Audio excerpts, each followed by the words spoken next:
Go ahead. Okay. Good afternoon, and I'd like to call to order the Wednesday, August 12th, 2020 Governing Board special meeting. Following the guidance of public health officials, the college has closed its facilities to the public and allows only restricted access for essential personnel to promote social distancing and limit the spread of coronavirus.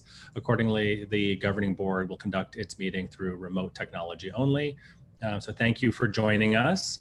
The first item is our academic operations plan for fall 2020. But before that, Mr. Sylvan, do you want to read the call the roll? Yes, I'd be glad to, Mr. Chair. Damian Klinko. Present. Meredith Hay. Present. Mark Hanna. Present. Maria Garcia.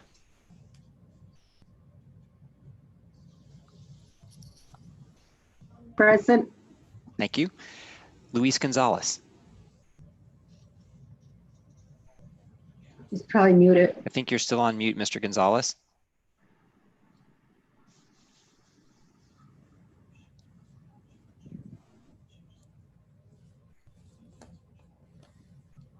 Mr. Gonzalez, are you there? Can someone unmute him?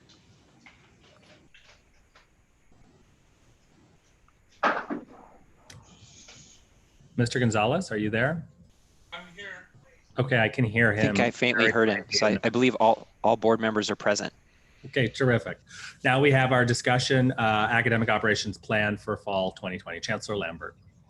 Yes, so we are very pleased to share with the board the work that the team has done to really prepare us to begin the fall term next week. So we wanted to share with you the reentry plan, but also I want to thank each of you for supporting the work we've done since March to take a measured approach to suspend our face-to-face operations, move into an online virtual space, and then bring back some level of programming over the summer. And we use the summer as a pilot to help us understand how we could better prepare for the fall. So you're going to hear all of those pieces here shortly. So I'm going to turn it over to David to guide us through the presentation. All right, thank you very much, Chancellor and Chair Klinko, members of the Board of Governors, and colleagues and guests. What we're going to do is provide a brief overview of our plans for the fall semester, and want to kind of put this in context that the Chancellor has really led us to safety as our highest priority. So this developed plans in accordance with our safety guidelines. Also want to thank the campus leadership, the campus vice presidents and their teams who have worked diligently throughout the summer to ensure the safest possible conditions for our students. And then, of course, I want to thank Vice Chancellor Bill Ward and his entire team. Our three areas have worked on a daily basis together, and we've learned so much from the summer and debriefing that I think we're going into the fall with a lot of knowledge and experience in providing the safest environment for our students. So we'd like to show you a video that kind of really illustrates how the students come into the campus.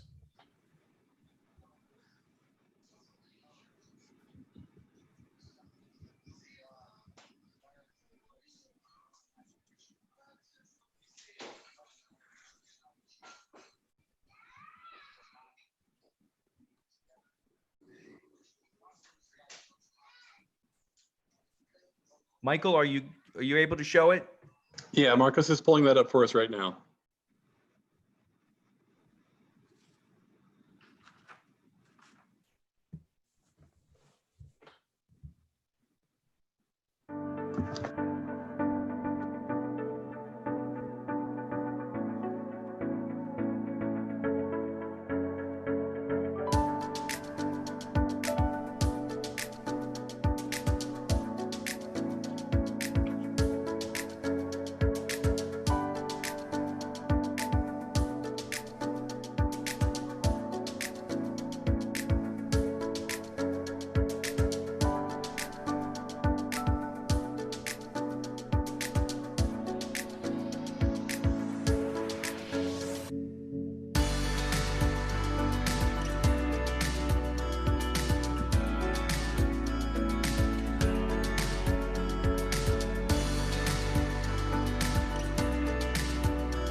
Thank you, Marcos.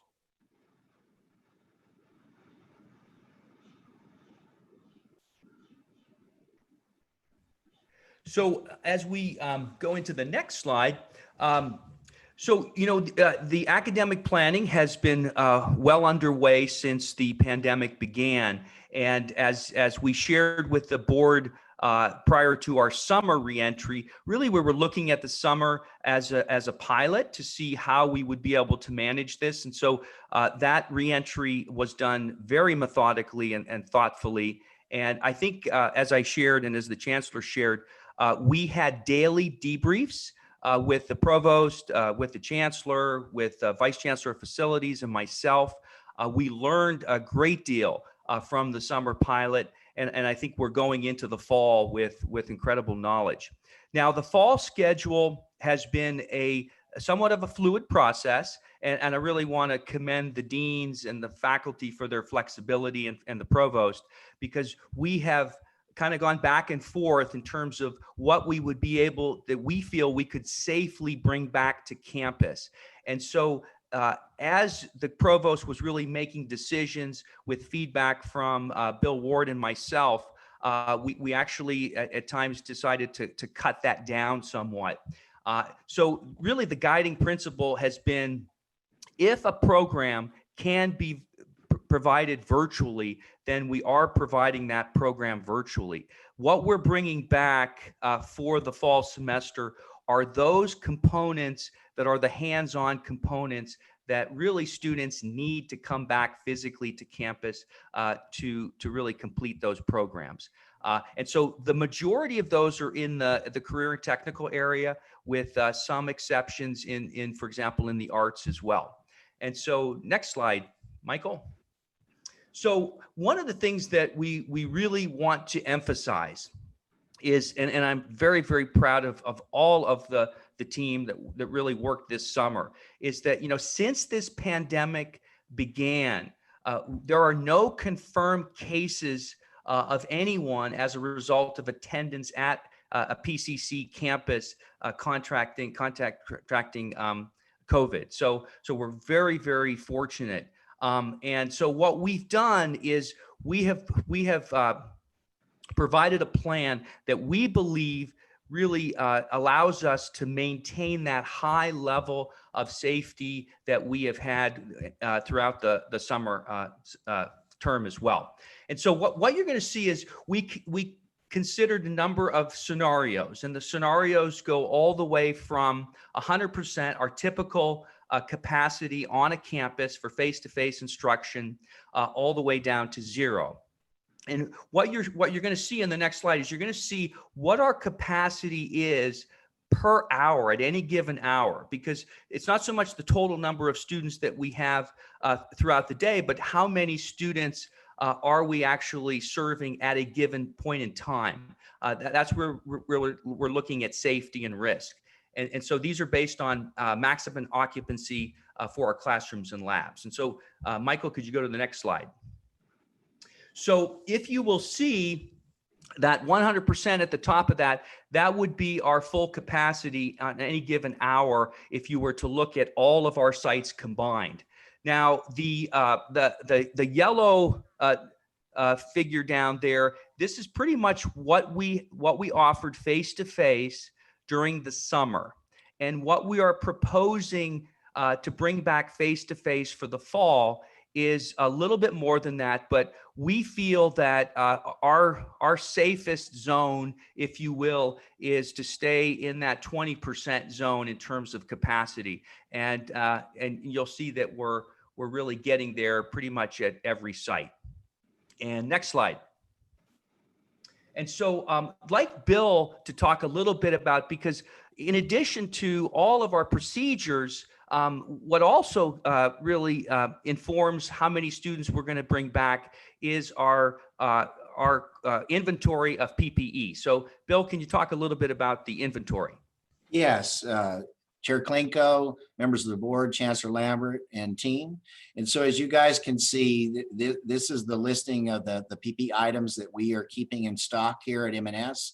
Actually, one of the things we did, and I think you all are aware of it, but I think it's worth saying again, is when we started to suspend our operations in March, then one of the first things we did was go out and commandeer PPE, not just what was in facilities and at our operational areas throughout the district, but we also went to the programs that had actually had some of this stuff that they used on a daily or weekly basis related to their programs. And so we brought all that inventory to M&S. We've tracked it, have it in the system. And then our goal is to ensure that we keep these current inventory levels as high as they are. You know, we wanted to have a good amount of stuff on hand in case the board decides, you know, to open up even further than what we're talking about today.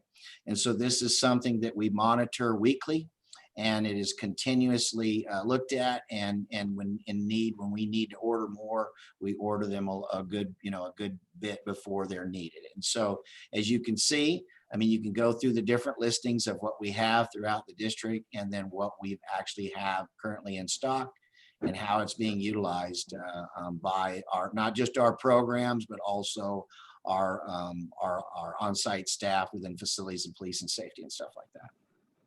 Great, thank you, Bill. The other thing, and Bill's going to talk about this, but one of our again, highest priorities is to prevent cross-contamination. And so we have gone at great lengths to essentially isolate cohorts of students so that students are not mixing cohorts.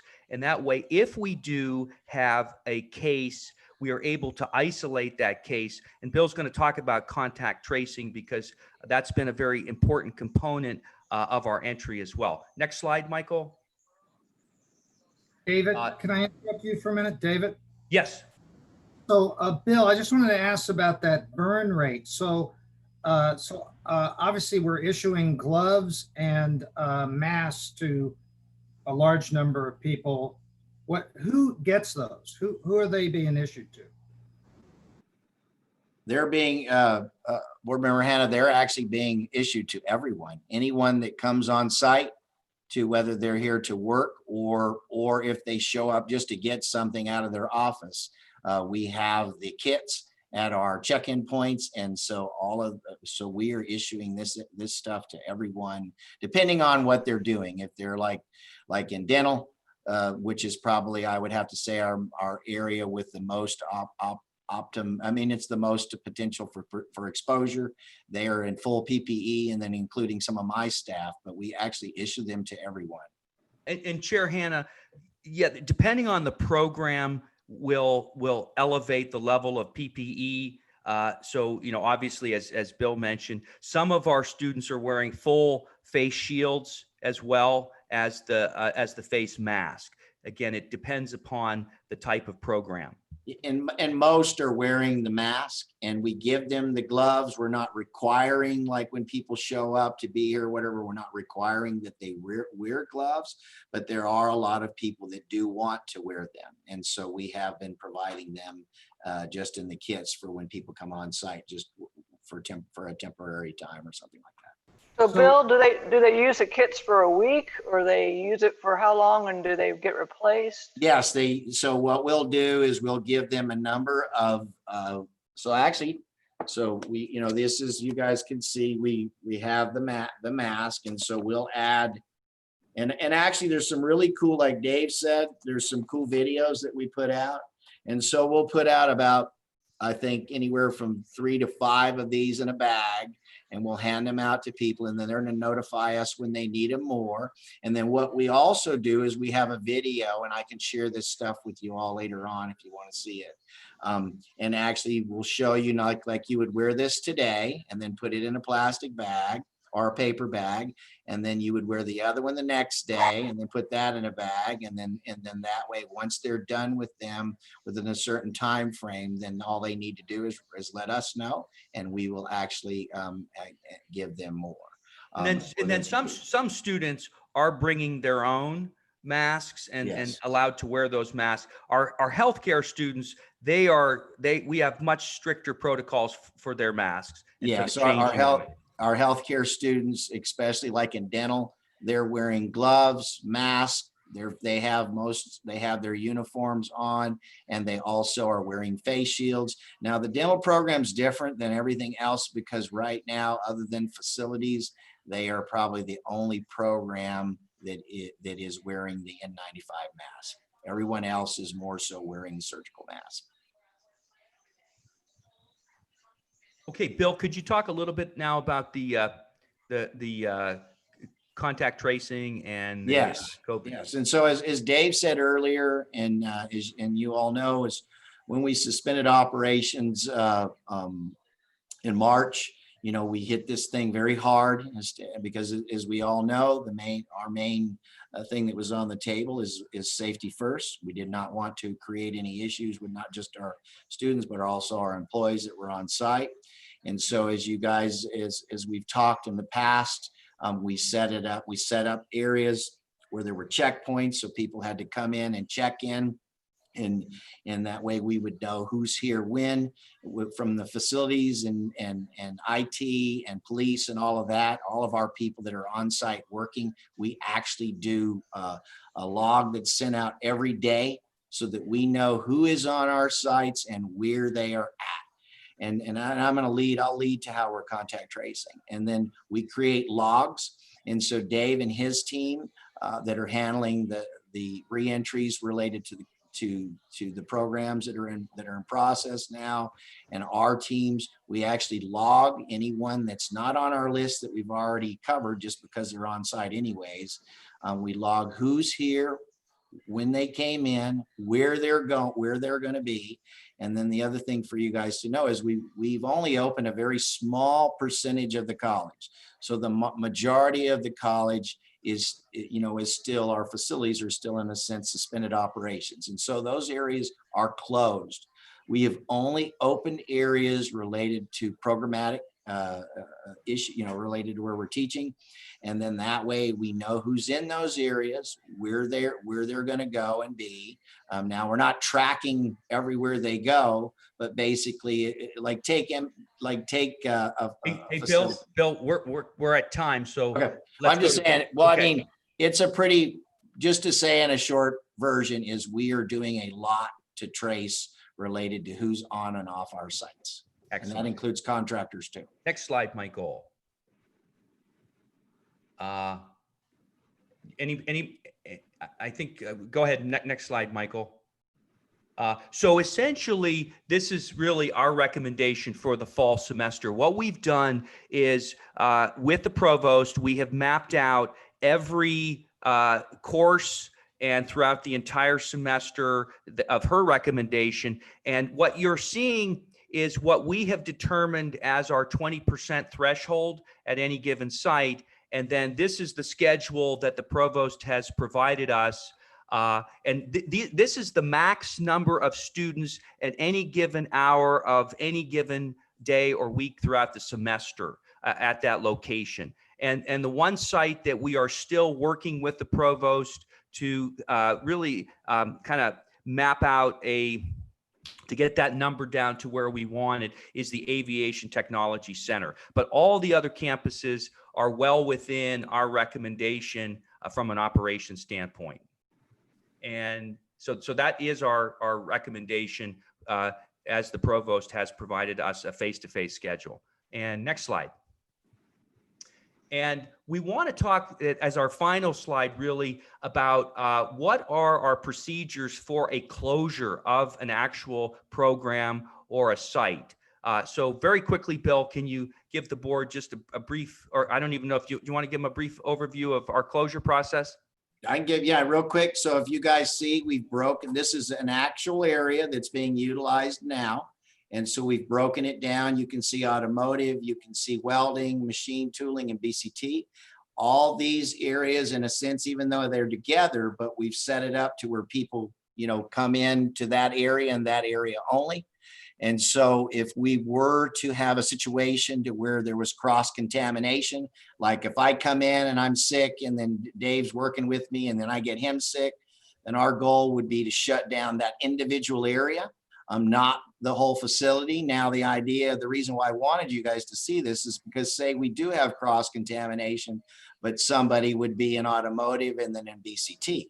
then most likely we would shut down that whole facility for the amount of time frame that relates to what's out there related to CDC and others. And so that's why we've been very strict about the cohort model. So the BCT, the machine tool, the welding, and then the automotive students, we do not mix those. We go to great lengths so they even have separate restrooms and so that they're not contacting one another.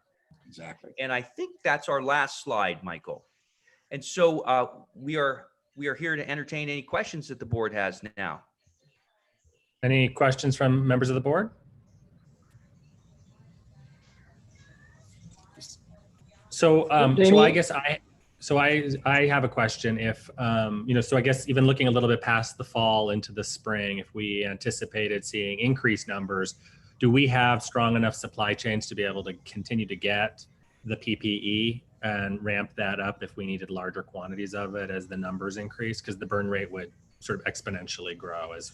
Yes, we do have that, and we are, like I said, we are continually ordering. And what's good about because of what's happened is now it's more readily available now than it ever has been. I mean, I receive something daily about what somebody has out there, and the majority of the stuff that we're looking at is approved.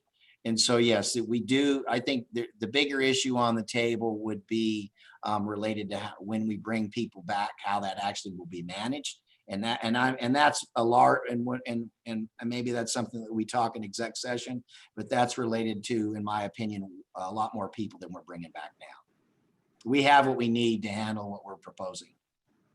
Lee, who has the responsibilities in each of these areas? Who's the ultimate person responsible for making sure all these protocols are complied with?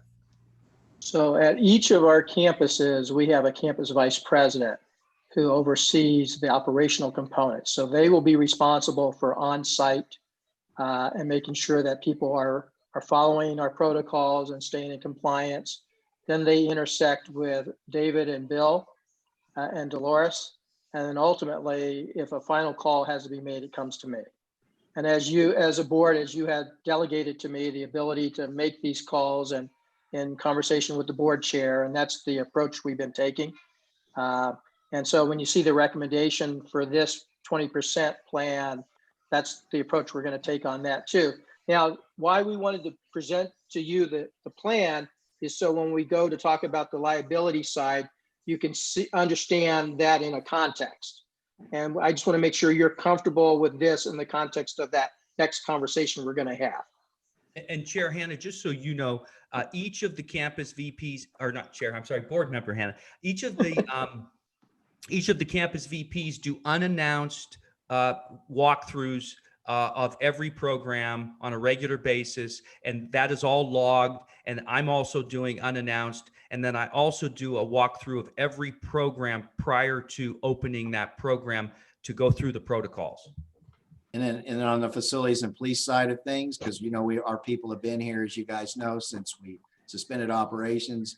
Our staff know that they're supposed to be wearing not just their mask, but their vest and things and stuff like that. So we know they're supposed to be on site. And we have actually sent people home that didn't comply.